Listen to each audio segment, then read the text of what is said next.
Good morning, I'm Dick Lunde, as Rick introduced you. When Bella gave me a choice of Sundays to preach, I automatically grabbed Father's Day, figuring it would give me a chance to talk about myself on this day. Maybe I could sling some warmed over hash about how great God is as a father, and everybody would forgive me for the male-dominated imagery because, it's Father's Day. But then I read the passages, both of them, at length. Oi. Matthew chapters 9 and 10, a.k.a. Jesus' halftime speech to the Atlanta Falcons in Super Bowl 51. And Genesis could be summarized: deranged crone cackles merrily while preparing strangers' dinner. Strangers nibble warily at the cakes she has in order to prepare. Actually, let's listen in on that conversation between those three visitors to Abraham and Sarah's tent. You'll excuse me while I decamp to the prop.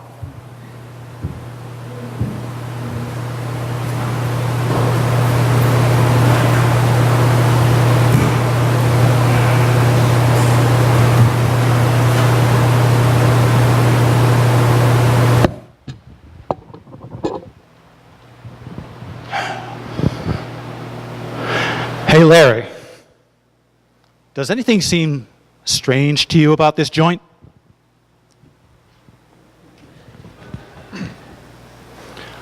What you talking about, Mo? This place is the best. Nice old man, his wife. They give us fresh veal, cheese curds, and these awesome wild cherry, almond, cassava, and sorghum cakes. I think I can smell a little quinoa in the baking thereof. Yeah, about that food. First of all, beef and cheese together, when it clearly states in Leviticus, pardon me, Mr. Biblical Scholar, but we're in Genesis. Them rules aren't in the book yet. So don't go all legal beagle on mixing, the parent and the child in the same plate and so forth. Your legal beagling is what got us kicked out of that last joint. Man, we had some great houses in Gomorrah.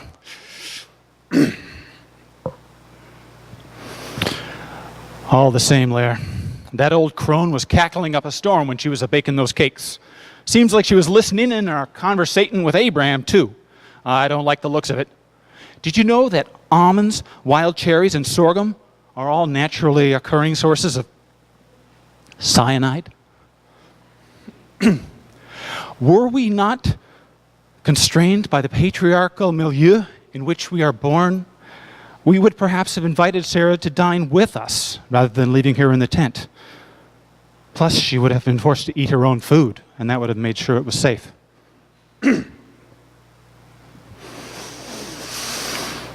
I see your point, Mo. You may be right. But that would require an understanding of organic chemistry that is clearly many centuries in the future. I wouldn't worry too much about it. All the same, let's let Curly taste the cakes first. Hey, Curly!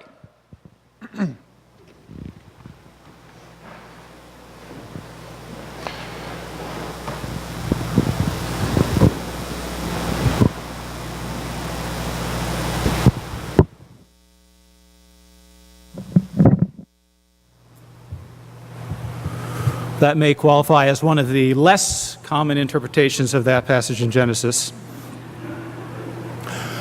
While these passages have lent themselves to an anachronistic insertion of 21st century sports metaphors, or a rather tortured retelling of the popular 1940s comic play Arsenic and Old Lace, I did not see a ready angle that would lend it to a sermon that I could exploit with my customary irreverence.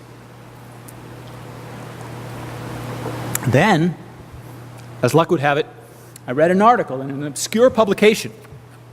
The title is, Biblical Scholars Discover Graffiti on Ruined Walls in Ancient Israel. Earliest known job posting translated. So I read on. First, a bit of background, because you were dying for a parenthetical aside, weren't you? Graffiti in the Roman world was a commonly used mode of communication. It was sort of like the patch would be today. It was not unheard of for it to be used as a sort of help wanted ad among the lower classes. In the translation, there is no description of the job title, but there are the particulars that can be made out from the ancient writings. It appears to take the sort of pros and cons form of the job description. First, the cons. 100% travel.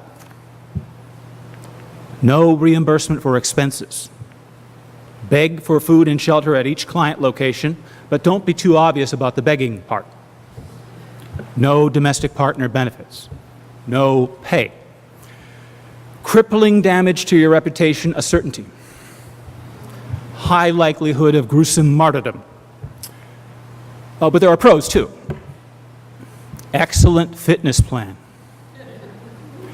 Great cardio benefits from repeatedly fleeing angry mobs hurling stones.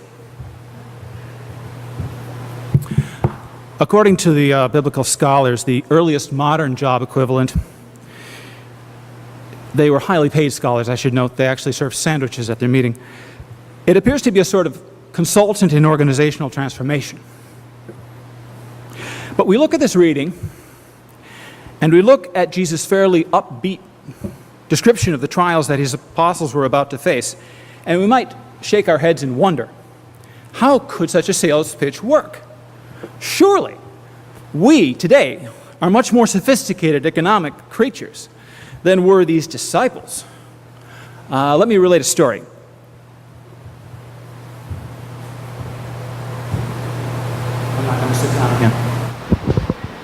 I'm not going to sit down again. Those of you who know me will know that Sue and I first met when we both worked at GE in let's just say it was early in our careers. And GE at that time was headed by a man named Jack Welch. Jack Welch was infamously called Neutron Jack for his supposed resemblance to the neutron bomb of that era. This was a type of bomb that minimized property damage while exterminating all the people.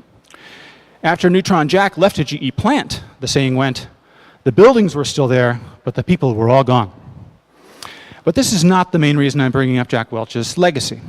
I had the pleasure of attending a few of his lectures at Crotonville, at GE's Management Development Institute, when he would speak 2 hours in the pit of the lecture hall with 50 or 75 people representing the 14 key business groups at that time, sitting around and above him in tiers. That is, in ranks, rows. They were in tiers later. He would deliver an extremely extemporaneous talk of 30 to 45 minutes, during which he would outline every challenge facing every one of those 14 business groups in lurid detail. Things like power systems. The French are eating our lunch. Their export subsidies are undermining our turbine sales in Latin America and Asia.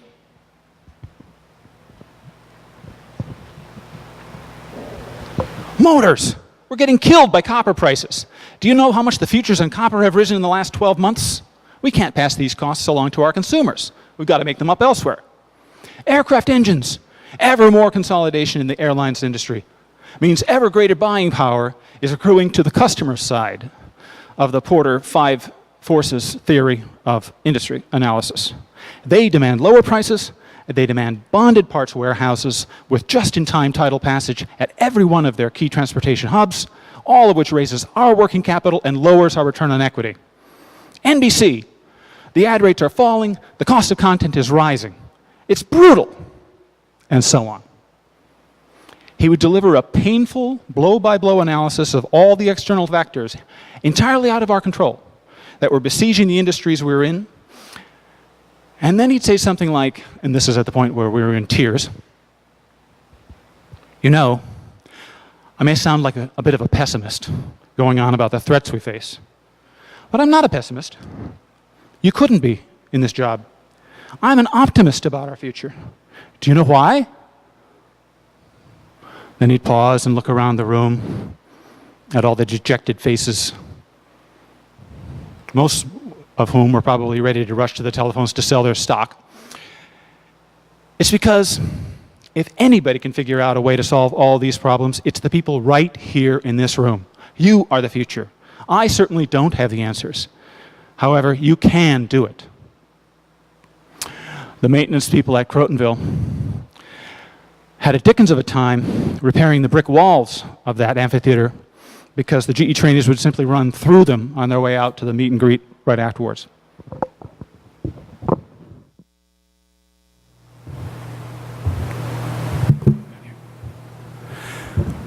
So why did I go on at such length about Jack Welch? Well, it's partly because when the phrase messianic fervor comes to mind, his image automatically pops into my head. But the main reason is perhaps to illustrate what Jesus was going for when he made his charge to the apostles. It will be terrible at times. It will be painful.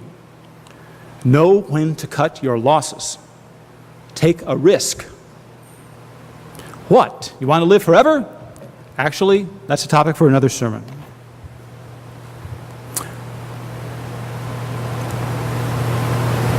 So, in the words of Herb Tarlick, the famously incompetent ad salesman on WKRP in Cincinnati, how does this affect me?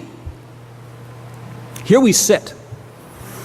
We sit in a building built by our great-grandparents, having left houses that were built by that same generation, likely driving cars that were of a luxury unimaginable only 100 years ago, or perhaps walking to church in shoes that likely compete for space with a dozen or more pairs of equal or better quality in our closets. We probably had our choice of tunics to wear as well. We hear a message that Jesus preached those 20 centuries ago, and we ask ourselves, how can we apply this to ourselves today?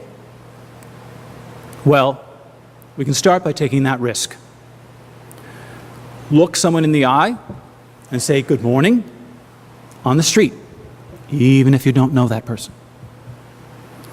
Reaching across a political divide to seek to understand the true faiths and true fears that are motivating your political opponents. Inviting that neighbor whose house displayed a political sign that you may not have favored to have a beer or an iced tea. You may not go as far as Abraham, running to wash the stranger's feet, slaughtering a choice of calf, having special cakes baked, but you will take a risk. Oh, back to Abraham. Let's unpack that Genesis passage a bit more, a little more seriously this time. Sarah laughed. Abraham took a risk in inviting these strangers into his home. What was to prevent him from stealing from him? Why would he show them his obvious prosperity and risk their possibly reporting back to their bloodthirsty band of robbers hiding over the next ridge that there's a rich camp here inhabited by an aged patriarch and his wife, and she cackles to herself while she prepares dinner, and they're wholly unprepared to defend themselves if we should choose to rob them? Maybe Abraham was packing? No. I'll be a monkey's brother. In spite of all this, Abraham took a risk, and he was rewarded. He became a father at the age of 100, and Sarah a mother. Her age is not recorded. Proof that there was some female editorial license exercised on the Old Testament. And they delivered a child, Isaac, which means laughter. You can almost hear it in the Hebrew pronunciation. Isaac. It's like a combination of tee-hee and ha-ha with a cough at the end, almost as though you swallowed one of those cakes while you were laughing. So I've accomplished it. Not elegantly, to be sure, not gracefully, but I've woven the challenging New Testament text together with the challenging Old Testament text, and I've made a gratuitous Father's Day mention to boot. Let's get on with the service.